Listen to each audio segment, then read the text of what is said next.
Indonesia సమీపంలో మరో విమానం అదృశ్యమైంది. ఇండోనేషియా నుంచి సింగపూర్ వెళ్తున్న ఎయిర్ ఏషియా విమానం అదృశ్యమైంది.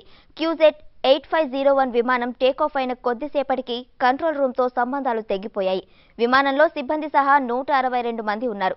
విమానం కూలిపోయిందా లేదా మరేదైనా ప్రమాదం జరిగిందా అన్నది తేలడం లేదు. గతంలో మలేషియా విమానం తప్పిపోయిన చోటికి సమీపంలోనే ఈ ప్లేస్ కూడా గల్లంతవడం అనేక అనుమానాలకు తావిస్తోంది.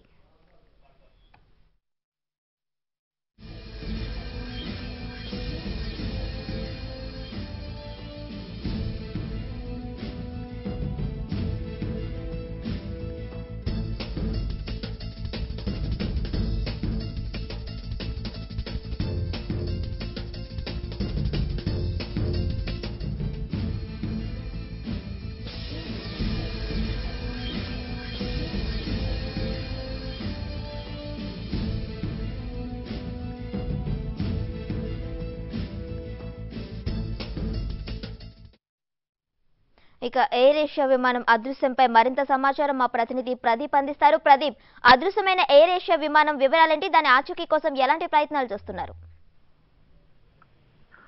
ప్రస్తుతానికైతే సెర్చ్ ఆపరేషన్స్ అన్ని కోణాల నుంచి కూడా ప్రారంభించినట్టు తెలుస్తోంది. ఇండోనేషియా నుంచి కాకుండా సింగపూర్ భద్రతా సిబ్బంది ఏటీసీ నుంచి కూడా సెర్చ్ ఆపరేషన్స్ ప్రారంభమైనట్టుగా కాసేపు క్రితమే ఇండోనేషియా సివిల్ ఏవియేషన్ శాఖ మంత్రి హాదీ ముస్తఫా కూడా స్పష్టం చేయడం జరిగింది. ఇదే అంశం పైన అధికారిక సమాచారాన్ని అధికారిక కన్ఫర్మేషన్ ఇస్తూ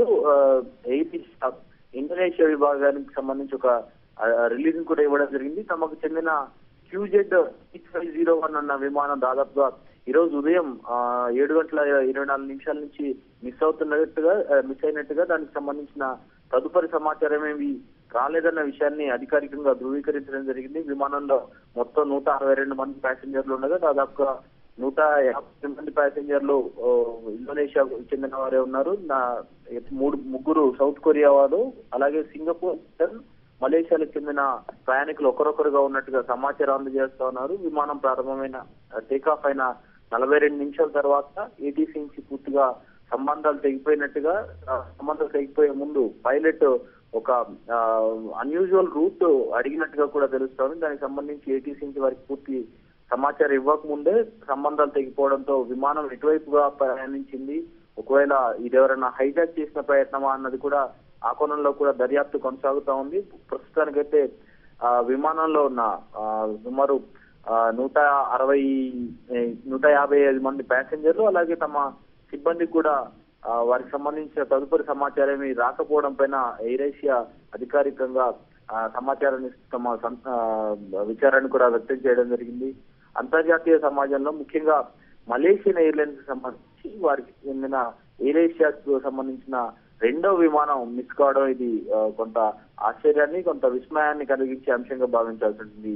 ఇదే సంవత్సరం 2014లోనే అత్యంత విషాదకరమైన ఘటనగా భావించిన MH370 విమానం మిస్ అయిన దాంట్లో దాదాపుగా 295 మంది ప్యాసింజర్ల జాడ ఎటుపోయింది, అసలు విమానం ఎటు దిశగా వెళ్ళింది అన్నది కూడా ఎలాంటి జాడ తెలియని పరిస్థితుల నేపథ్యంలో అదే శాఖకు చెందిన మరో విమానం మిస్ కావడం, దీంట్లో కూడా సుమారు 162 మంది ప్రయాణికులు ఉండడము, ఇది ఏ దిశగా వెళ్తోంది, దీనికి కారణాలు ఏంటన్నది కూడా ఇంకా పూర్తి విచారణ జరగలేదు.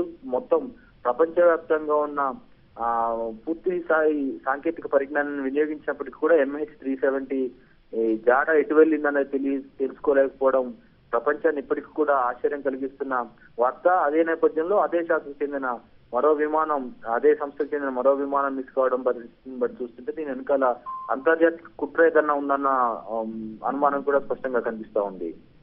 అయితే ఏ దేశాల ప్రయాణికులు ఉన్నారో ఏమైనా తెలిసిందా? దీనికి సంబంధించి దాదాపుగా 6 దేశాలకు సంబంధించిన ప్రయాణికులు ఉన్నారన్న విషయాన్ని విమాన సంస్థ ప్రధానంగా చెప్తా ఉంది. ఇండోనేషియాకే చెందిన దాదాపుగా 150 మంది ప్రయాణికులు ఇండోనేషియా వారు, ముగ్గురు సౌత్ కొరియా వాళ్ళు, అలాగే సింగపూర్, బ్రిటన్, మలేషియాలకు చెందిన ప్రయాణికులు ఒకరొకరుగా ఉన్నట్టుగా వారు ప్రస్తుతానికైతే సమాచారం తెలియజేస్తా ఉన్నారు.